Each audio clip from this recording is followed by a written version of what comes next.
Ladies and gentlemen, this is the Pull Bag, and you're hearing the sound of my voice before this episode of the Pull Bag because in episode 579, I, TFG and Mike, forgot to say, or maybe I did say but didn't really acknowledge it, but we recorded this one day before mine and Joe's 12th anniversary of when we started doing Turtles coverage. January 22nd, 2014 is when we released our first IDW Publishing TMNT comic book episode here inside the Pull Bag. So literally it's been 12 years ago today as you're listening to this, January 22nd, 2026, because I'm going to edit this and publish it as soon as I possibly can. Hopefully it will air on January 22nd, 2026, but it was recorded January 21st, 2026. If that makes any sense. And yes, I know I'm talking super fast because it is early in the morning and I'm trying to get all of this out all at once, and I'm in the middle of eating my own breakfast and everything else and all that, and hope everyone has an excellent day, an excellent week, and hope everyone has a happy new year here in 2026. Right now, the Pull Bag, episode 579. The Armageddon game from the Teenage Mutant Ninja Turtles. This is Opening Moves. Up next here, inside the Pull Bag, only on the Geekcast Radio Network. Tonight I dine on turtle soup. Hi, this is Bobby Curnow, and you are going to have a shell of a good time inside the Pull Bag.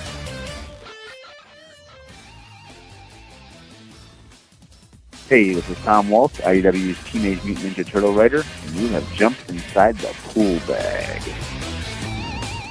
Well, ladies and gentlemen, it's 2026. Holy crap. And we only released 9 episodes last year for multiple reasons. Number one, I had surgery in August. For those of you who don't know, I believe I released the last episode 578 was an interview with my buddy Tom Zoller, comic writer and artist, is illustrator Tom Zoller.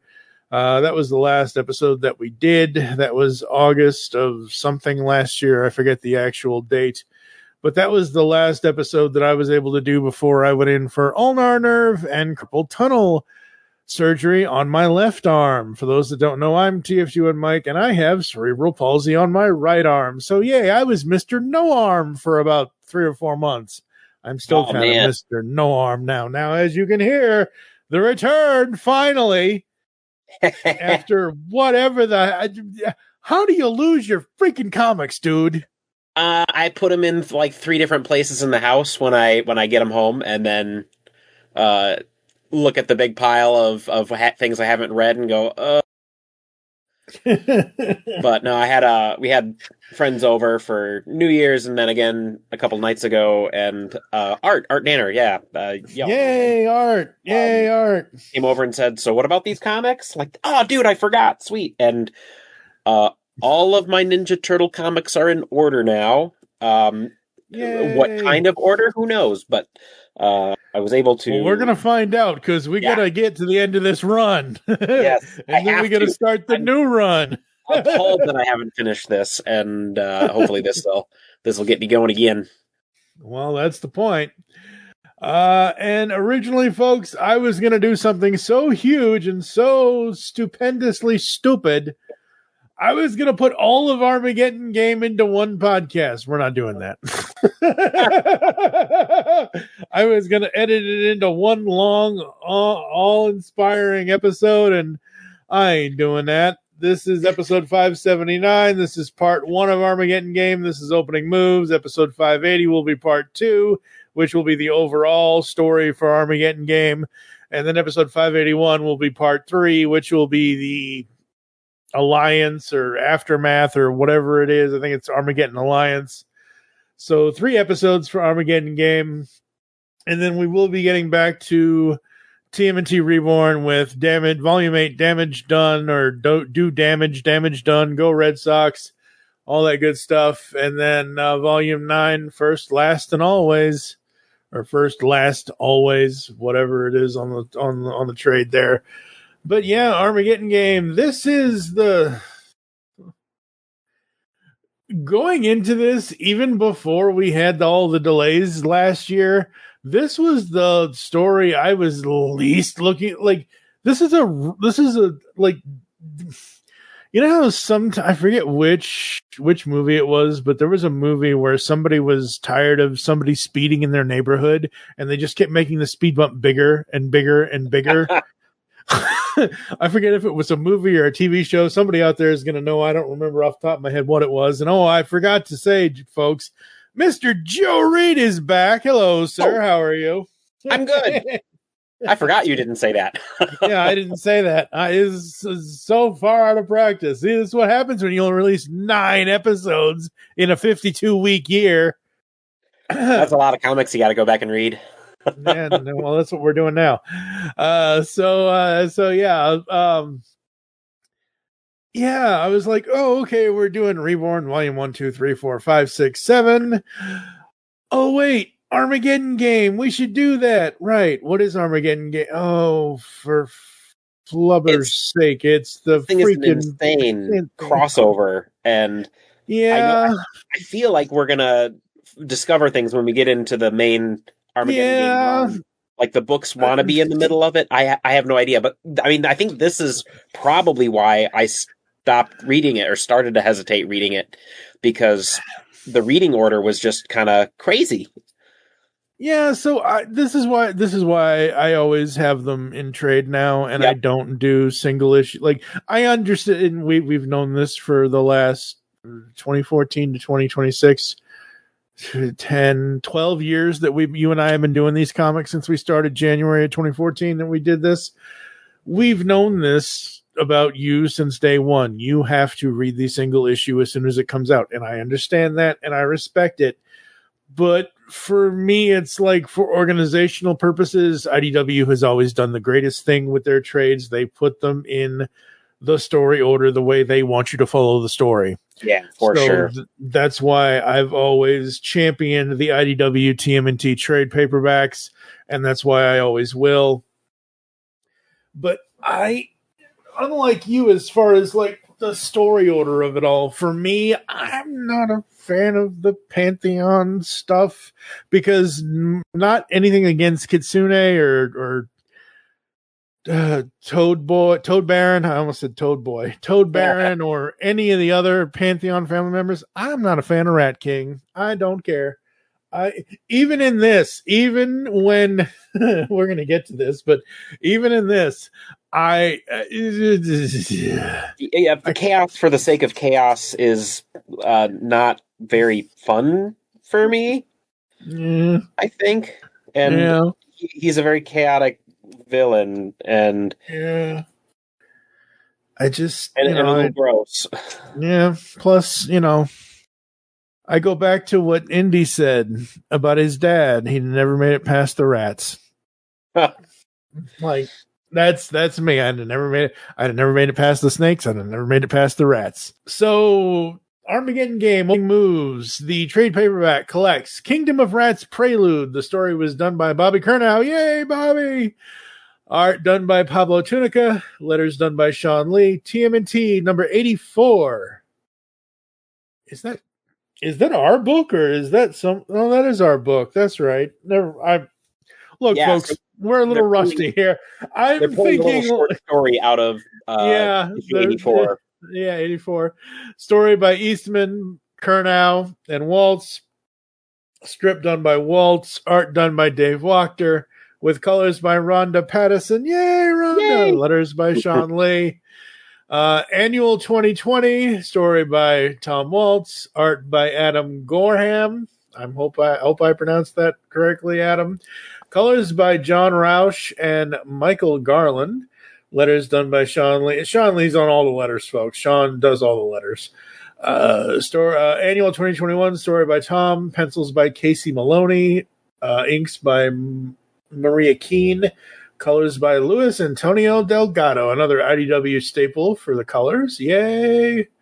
And then opening moves, 1 and 2. Tom Waltz on the story. Fero Pe on the art. Colors by Ronda. Yay! And letters by Shawn. So that's what's here, and that's what we are here to discuss this evening. Oh boy. Kingdom of Rats Prelude. Even I listened to like our first 5, 10, 15 minutes of whatever episode it was. I forget the number. But when we did episode 81 to 85, issues 81 to 85 in the old episode, and I'll link that old episode. But like even listening back to that after reading this one part of the story, I'm like, I still don't remember this shit. The reason I didn't remember this Kingdom of Rats Prelude is because it showed up at the end of Ninja Turtles Universe number 19, which had a completely different story in the beginning where the Raphael and Alopex are raiding Null's labs. Yeah, but there's these couple of pages here, beautifully drawn, creepily drawn. Yes. Yeah. So this is basically Rat King just setting everything up for himself for that story, the Kingdom of Rats story, 81 to 85 of TMNT. And it's been years, folks, and we will, since the run is concluded for the main story, we will be going back and doing other TMNT books that IDW has done, including Universe. We never have covered Universe. That was by design because we were so engrossed in the main story. I didn't want us to get distracted on anything else. We've done some crossovers here and there when it seemed fit and it wasn't too distracting away from the main story. Yeah, Universe is kind of like, what were those two characters doing when they went this way and you went that way? And exactly. But that was a good issue. I read that part anyway, just in case. But Yep. Rat King is establishing his new base, talking to his rats in creepy ways. At least he didn't eat any of them this time. But I think he will later. I interpret the last page of that, he is seeing New York City in ruins, like as a premonition. This or something, yeah. And this is where he decides to, start making things happen toward that premonition. And this is way back in 2018. Yeah. When that particular book was published. Yep. So long ago. Yeah, because we published that episode in 2019. So the next part of the story opens up with the Turtles and Rat King on some sort of scaffolding, and the Rat King is holding up some child. Oh boy. I think this was, it begins this way. We're kind of in the middle of a story when they're hitting this kind of flashback to Armageddon game starting, and I think these were Splinter's kids. Yes. The Foot Clan kids that he had lured out of the place, and he's threatening to kill them, and the Turtles are trying to stop him. Yeah, is it Splinter's kids, or are these the kids that? No, these are Rat King's kids that he manipulates. The Turtles save them. Yep. I think the Turtles save these kids that get brought back to Splinter. Yes, because I nearly gorged my eyes out with tears when they came back. I think, if I have this right. Fast forwarding a little bit here, folks. Yes. Yeah. Because at the end, yes, because that's what it is. So, in the beginning here, these are the children they are trying to save from the Rat King because he is trying to bring them over to his side. He is messing with their minds and whatever else, and Piper trying to walk them off the cliff. Yeah. And then he sicks them on the Turtles with mind control and the rats, and so the Turtles don't want to fight these kids. And they don't want to fight these kids. Meanwhile, Mr. Mouser, because we can't call him Mr. Mayor yet, because that hasn't happened yet. As of this, he's still Professor, Inventor, creepy moron Baxter Stockman. Oh, whatever. Dexter Boinkman. Yeah, there you go. Dexter Boinkman. Like, that's an inside joke in our family, too. Whenever that character's mentioned. Yep. You mean Bat and Stock Boy? Bat and Stock Boy. That's right. Flyborg. He's Yeah, this was Flyborg 2018 as well. Wow, yeah, man. Rat King's been at this for a while. Yes, he has. So what is Baxter up to? So Baxter is manufacturing the Mousers. Oh, yeah.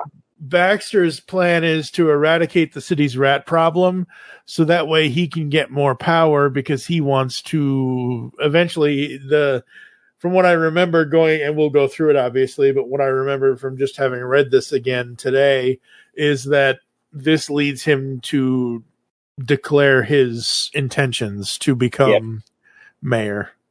But that's what gets him there to do it, is that he invents the Mousers to get rid of all the rats, and they get rid of all the rats very violently, which I'm not saying that because I have a problem with the violence. I'm just stating a fact that the Mousers, they kind of violent. So I hate to clean those things out after a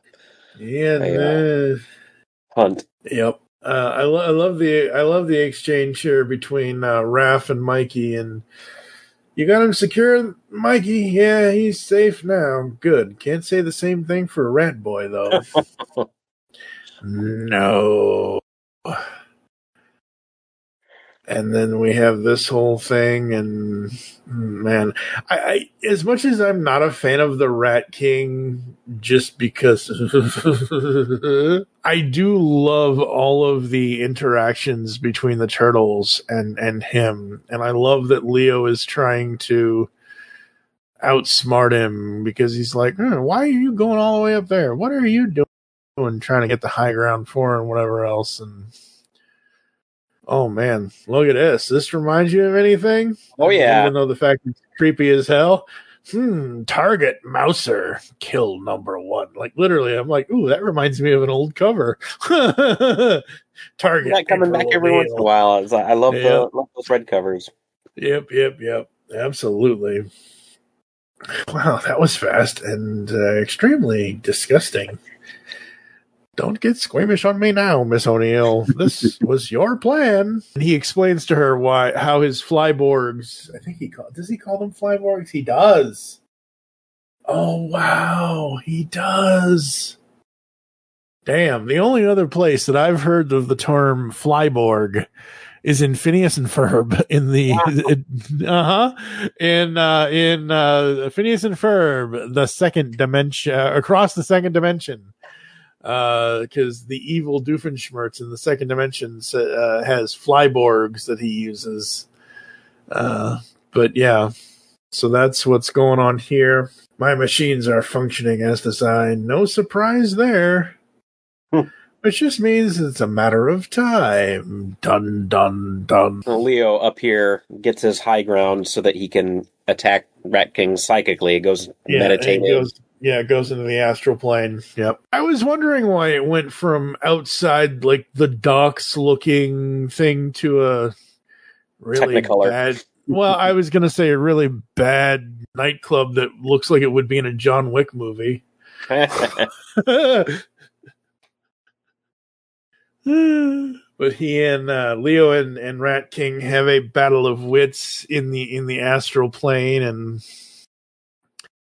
the other turtles think that they can attack Rat King in the real world, and Raph,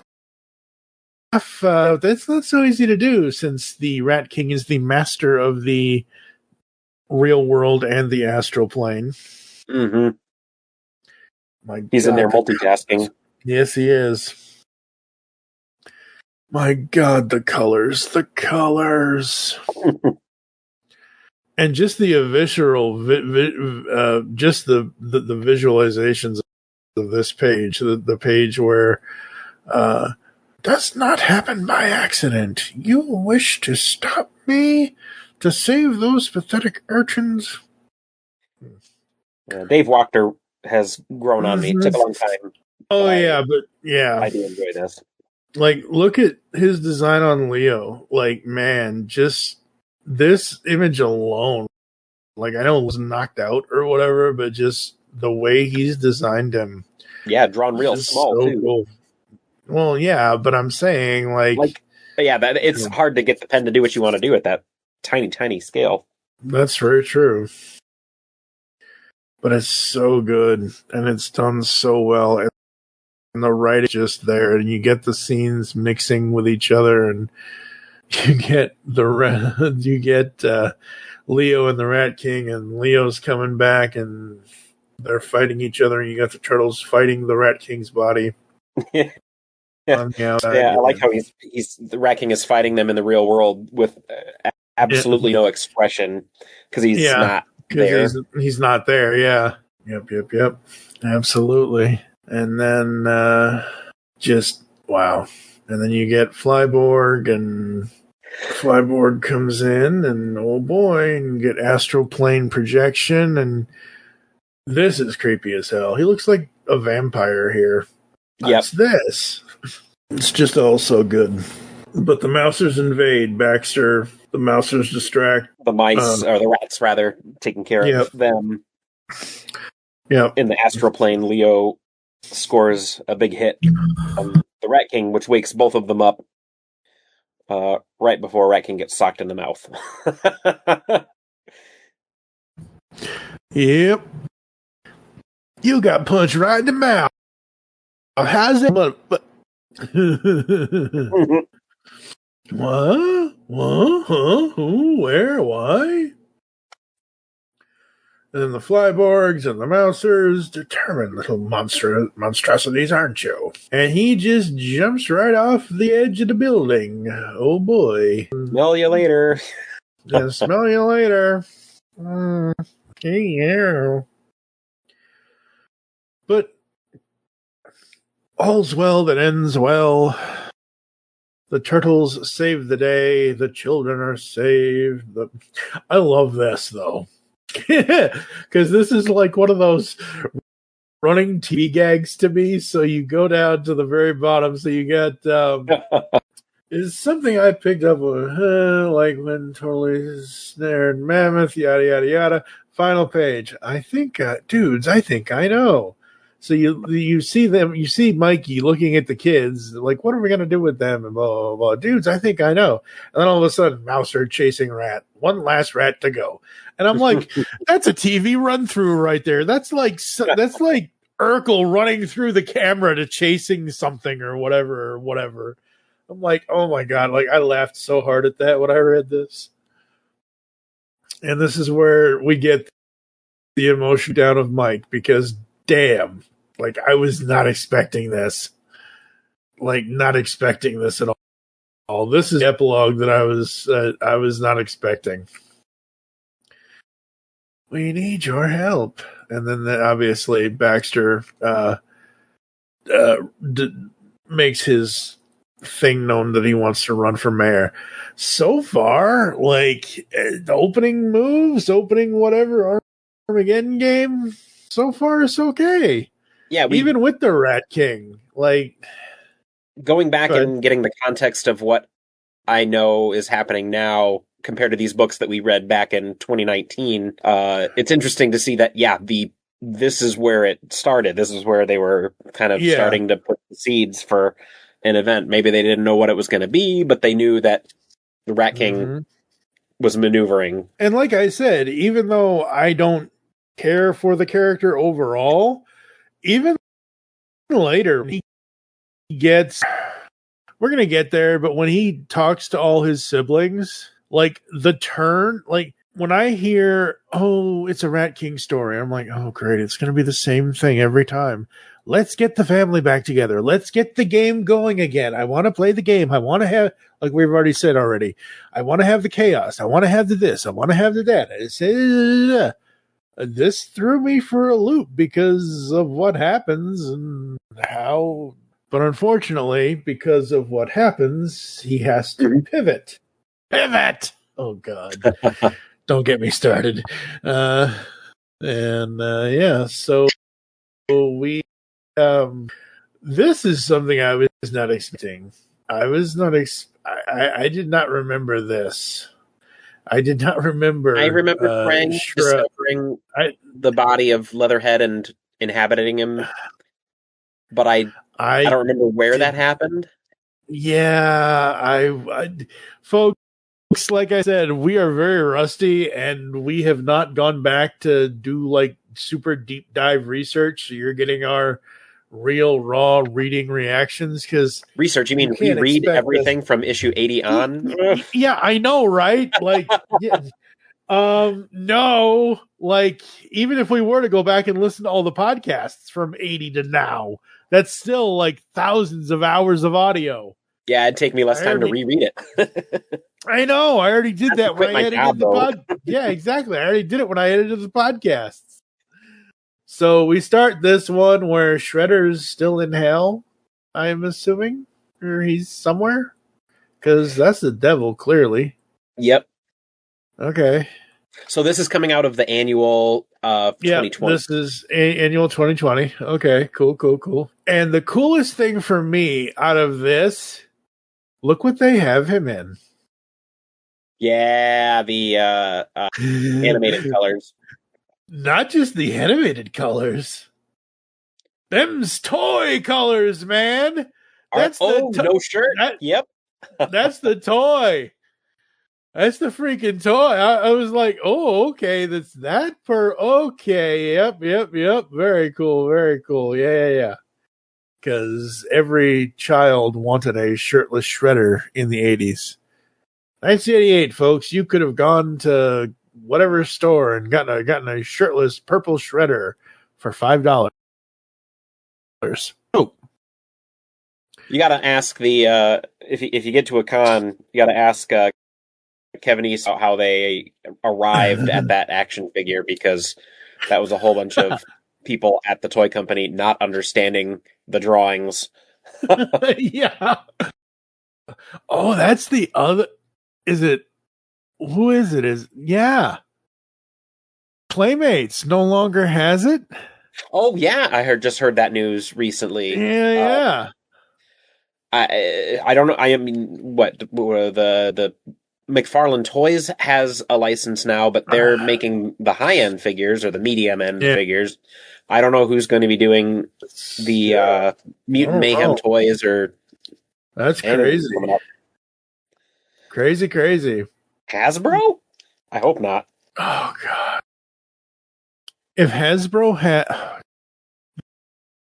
That would be everything is a super monopoly now. Like everybody has everything, or one company has everything for everything these days, kind of things. But Hasbro already has Star Wars, G.I. Joe, Transformers, Polly Pocket, Polly this, Polly that, whatever.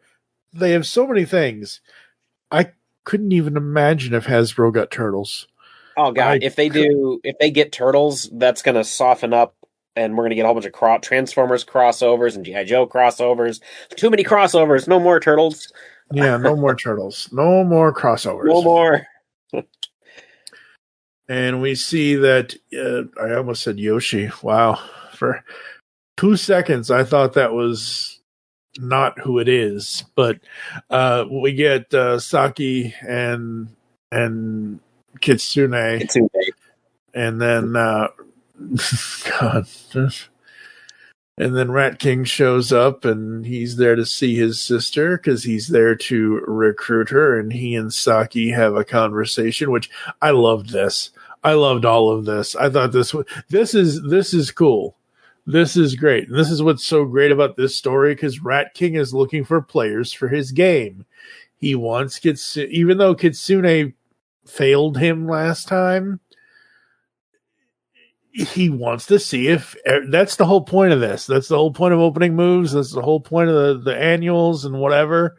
He wants to see who's going to play the Pantheon game, the Armageddon game, whatever you want to call it now. And spoilers, folks, nobody wants to play. Oh gosh, what's the line? The only way not to lose is not to play the game? Or is that how it's only way to win is not to play? Yeah, the only way to win is not to play. Yep. But you know what? They address that in this book later. Yep. They do. But I just what the wait a minute. Oh. Yes, by this point. Oh, God, yeah. And Shredder's moving toward the good side here. Right. Yeah. No. Because this is after he leaves, and she says, "Beloved, and what are you contemplating?" And he goes, and you see Splinter, and he goes, "Old friends, Kitsune." And the next will be yours, Aruka. So it just, and new possibilities. Just, oh God. Again, I these books just always find ways to just crush your heart. And then we get to Oroko Karai and all her stuff. So it looks like she's. This is an issue I somehow missed, never read, don't have. So I'm seeing this for the first time. But she's harvesting parts of the dragon that was partially formed in issue 100. Yep. So she says to all her minions, "It's been nearly a month since Kitsune's attack, so why am I still staring at all this destruction? I want answers now." And then he says down, "Oh, what do we have here, my children?" So I'm losing my voice. "I understand your frustration, Karai, but we're fortunate to have anything left after the dragon debacle. If Stockman wasn't mayor, it's almost guaranteed we'd have government inspectors snooping all over this facility, which would fully expose our operation." So they have all this discussion about all that, and we eventually have the Rat King break into this whole thing, and we have him basically put them to sleep kind of thing, where he does his whole thing with Karai, and he says to her, "Not a mere knight, no, but a veritable queen in the making. And what's more dangerous, my children, than having a deadly and determined queen at your behest? You may continue. Get moving." And all her minions kept moving because he stopped them. He stopped the thing right before she could say that. And now we get to Alopex and Angel, and oh boy. He's going to try to recruit them? He's chaos. Yeah, he's chaos, all right. No, he's following them to see where... No, he's following them to get to this. He's following them to get to Leatherhead and Krang. That's what he's doing. I do think that is the coolest thing to have done to Krang. Oh, no. I'd like to see more of that, because it's horrifying and nasty, and it makes Leatherhead even more scary. Oh, boy. Yeah, it's very, very scary. And nobody's like, "Oh, shit." Or something to that effect. It's actually bleeped out. What's this? A monster within a monster? 2-for-1 sale, pal. Tell me you're not playing with a Jose Canseco tail.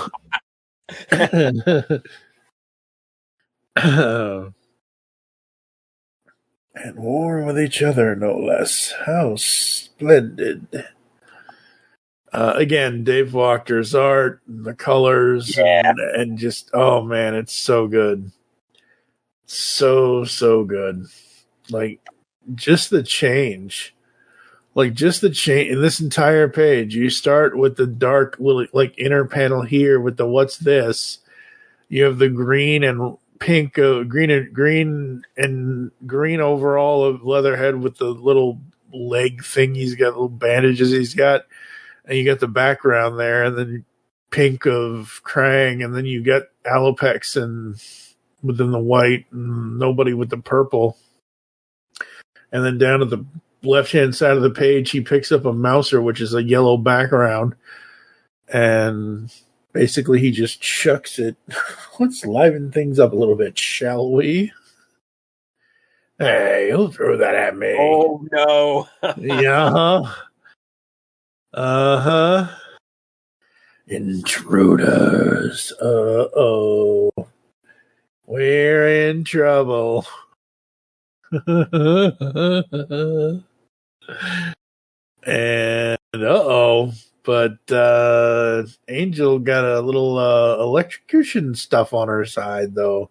She electrocutes the shit out of Krang Leatherhead. Just find a way to total the damn thing while I keep the psycho twins busy. So Alopex tries to get to the van. Leatherhead's tail stops her. More fighting ensues. Krang says, I've never experienced such infuriatingly resistant host.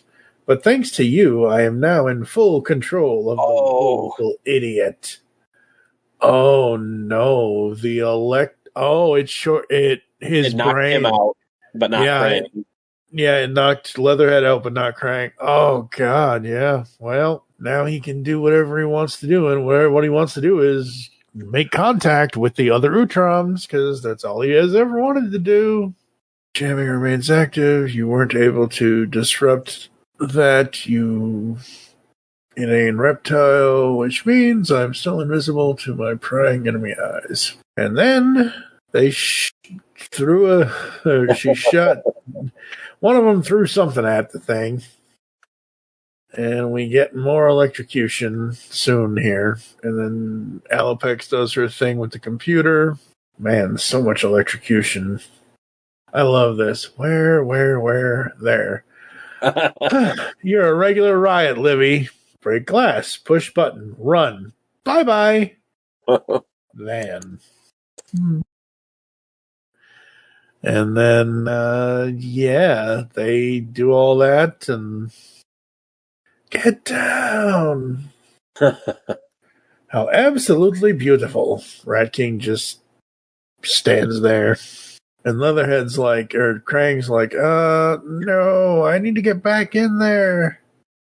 Stop, you fool. You'll burn us both. And then Rat King puts an all stop to it. I won't have all the delicious mayhem this motley group provides snuffed out so soon. Like these two, Biological Warrior and her furry mutant sidekick. How absolutely thrilling. Truly, ladies, it's been a joy to watch you both in action. Simply leave here with the pride of a mission successfully accomplished. I'm really, really sore for some reason. Yeah, that was crazy. That was crazy. Yeah. Crazy mind control. I hate that shit. Absolutely hate that shit. But here's where it gets even stranger. Speaking of weird, you are bizarre and most tumultuous sense of the world, my friends. 2 oddities for the price of 1. So many chaotic possibilities. So no, there will be no murder, suicide today. No martyring, no martyrs. I will put those thoughts out of one's obstinate mind, and memories of today's battle will be lost to you both. Come with me, my pets, until we again enjoy the amusement of these two offer. But for now, we must bid them adieu. Wow. Oh boy, this comic. So Leatherhead and Krang wake up. Who, where, what the hell have you done? You idiot! You brought us here through this fitchy sewer just to steal this opportunity to reunite with my people away from me? He thinks Leatherhead is the problem. Oh boy, the end. Gotta love Leatherhead. I love that because the alternate cover by Kevin Eastman, though. That's a good Leatherhead cover with the city as the backdrop. That's a good one. Oh boy.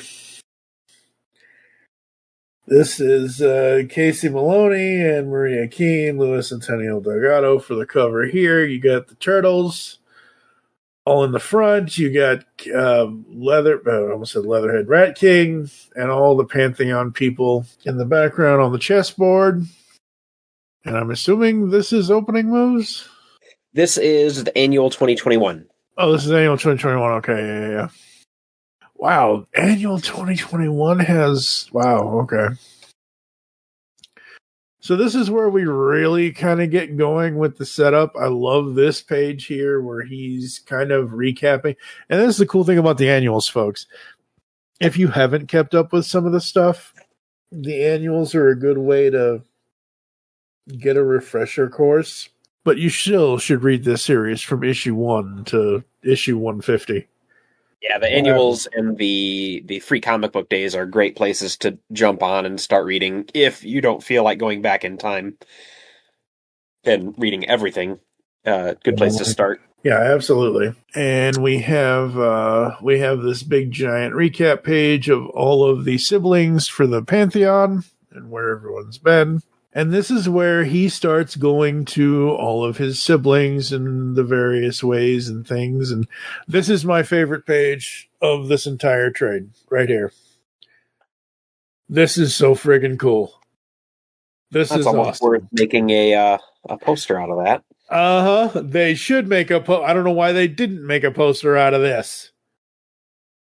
This is so cool. So this page here, folks, so the previous page to this is, as I said, it's Rat King says, my sister Kitsune particularly has been a rather aggressive run-up until recently. He talks about the dragon. He talks about all this and everything else. And then this giant poster, at the top of it, it says, do I really have to spell it out for you? Oh, because at the bottom of the previous page here, he says, you see, the source of my sister's failure, nay, the source of all of my siblings' recent failures, as well as many of your own, is annoying as an assembly of antagonists shared by us all. And then that's where he says, do I really have to spell it out for you? So in this annual, he is actually talking to an audience that we can't see. So he is sitting somewhere talking to somebody somewhere that we don't know who he's talking to. And we get this poster. So starting at the top left there, you get Casey's dad, Alopex, Casey himself, Angel as nobody.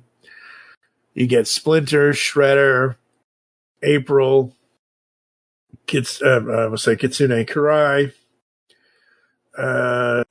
Jenica, all the turtles, what's Mondo Gecko.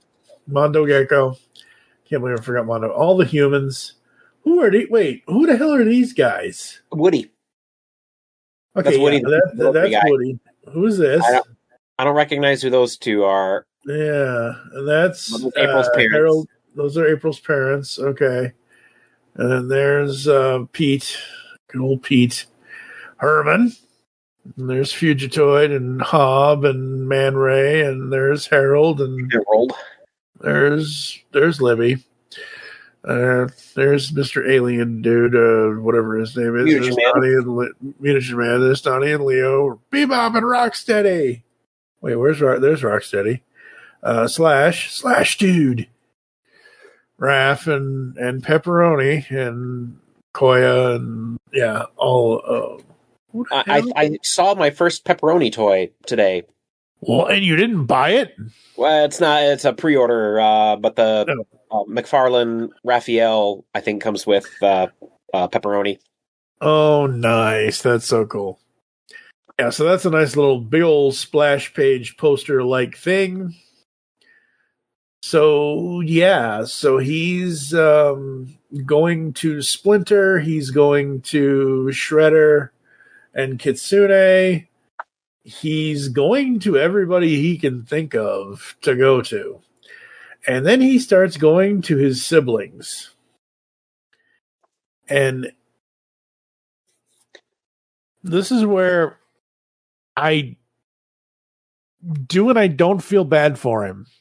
Huh? All of his siblings tell him no. Yeah, I was like, I don't have time for your games. I don't have time for this anymore. Like, I'm doing my own thing. Like the whole cat lady thing here. I'm like, yeah, okay, you got your own war. And then we get to this. Oh my god, not this page. We get to this, and I was like, oh, what the? Oh, right, it's gonna be kickball. Because I knew as soon as he held the head in his hand, I'm like, I always preferred a good. I knew he was going to say kick. And then I knew it was going to be like an Alice in Wonderland like thing. And then I'm like, oh, right, the Toad Baron. Because the Toad Baron kind of reminds me of the Queen of Hearts. Like some Miyazaki fever dream. Yeah, a little bit. Time out. And I do love how fun this is. Like, if I wanted any of the Pantheon characters like to be not super regular, but a more regular thing, the Toad Baron place would probably be the funnest place to be. I mean, it's still creepy as all hell, but it's probably the most fun. Players to the pitch and all that. And yeah, they basically tell him, no, we don't want to do it either. And then we get to the mammoth, and the mammoth. I didn't. Okay, maybe you can explain this to me. Like, I know they're just kind of like sparring each other, but like his moves here, like how? Huh? He didn't really move. Like they are going at each other. But like, there's like, again, they're not. He killed one of them here. Yeah, that's what I thought. The knife's the sword's in him. But yeah, I think he's killing the wolves for furs and food. Yeah, but against that kind of thing. Maybe. Yeah, he's not so much of a protector as much as he's a survivor. Okay, maybe I read it wrong. I guess I did. I don't know. Again, but basically everybody's telling him no.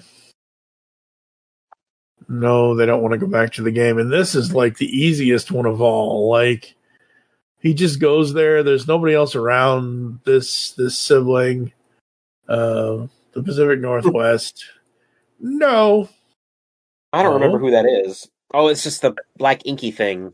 Yeah, that's tentacle squid. Jaguar to Toad Baron to Mammoth. It was all beginning to come together for me in a most unexpected fashion. I was ready to return home with my newfound knowledge and one determined, but I first had one last step in order. I don't remember the character. I thought they said it already. I thought they were going to say it. And so there you have it. Oh, Gothano. That's, Consider failed, the dragon is dead. And Gothano was like, no. Oh, honestly, no surprises there. So that was a quick, easy exchange. And then this is where we get the nice little 9-panel thing of him explaining everything. And we get the reveal of who he's talking to. Well, yeah. Everybody that we've met so far. Yep. Pretty much. Laying out his pitch. This is his elevator pitch to Leather Krang, Baxter, and Madam Null. And Null. Yep. This was crazy. And it's the first time that we hear the Armageddon game. The Armageddon game. And yep. I have to go back and look at what year. So this is 2021. Holy cow! Yep. 5 years that's been sitting around. Oh my gosh. Yep. And that was opening moves 1 and 2. Wow. Yeah. That's crazy. So opening moves, what'd you think overall? It's a long draw. I don't know what you call it. It's taking a long time to wrap to get to where it wants to go. Which again, I feel like I've read Armageddon Game 3 times now, but I don't know that I ever got anywhere in any of these. Like, I know I've read all the annuals, but I don't remember this stuff coming up. And so I'm very excited that this will finally get me over the Armageddon Game speed bump.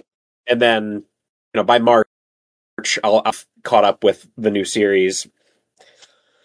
Yeah, absolutely. Well, there you go, folks. Armageddon Game opening moves. 0 to 5 with half points. What would you give this overall story? 3 out of 5, only because it is set up. It's not a complete story yet.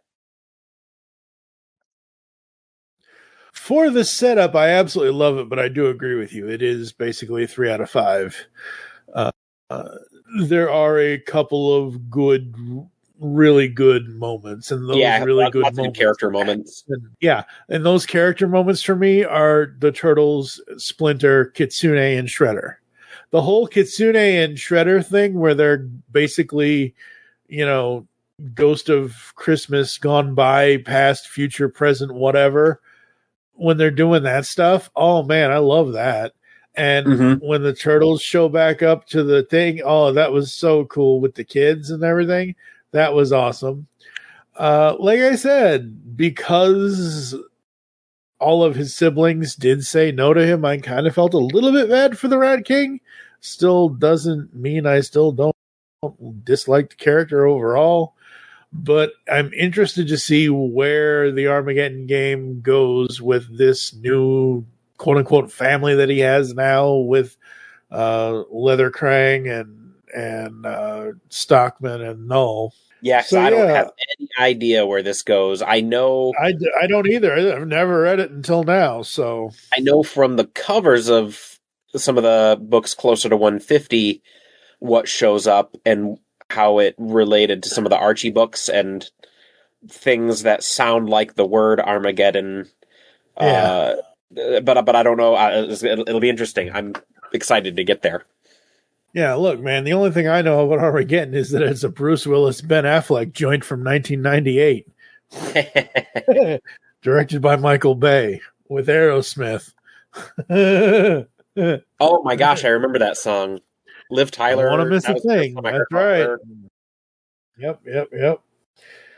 Absolutely. All right, folks, that's going to do it for this episode of The Pull Bag. We are back in the swing of things, and we are going to get things going. Coming up, we've got the Armageddon Game Part 2. Let the game play out. That's just my own little subtitle for the episode number, but that's episode 580. After that, we will finish with the Alliance, which is the Armageddon Game Alliance, which is the finale for that. Only because this was recorded months and months and months and years ago. My buddy Beachhead Mike is going to join me, and we're going to do G.I. Joe Silent Missions from Skybound Entertainment in the episode after Armageddon Game. But then after that, Joe and I are going to do Damage Done Volume 8 from Reborn, and then First, Last, Always, which is the final trade paperback for the original IDW Publishing TMNT run. We will be doing that in February of 2026, and then we will start the new Jason Aaron run, which his run only lasted 12 issues, which, it's a good run. 12 issues, not bad. I think there might be some behind-the-scenes drama going on with that.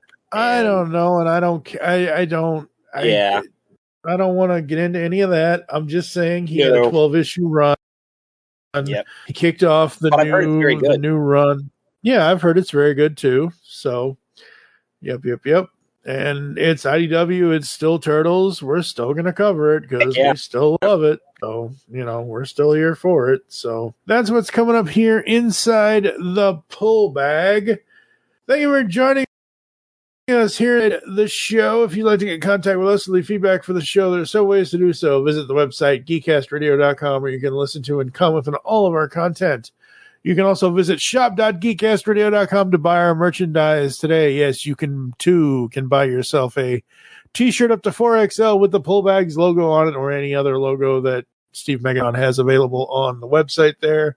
That's shop.geekcastradio.com. Buy our merch today. You can send an email to feedback@geekcastradio.com. You can find us on all the podcatching clients you choose to use. We are on Discord. You can go to the website post on geekcastradio.com. You can find the GCRN Discord there. Join us next time. As I mentioned, Armageddon game will begin.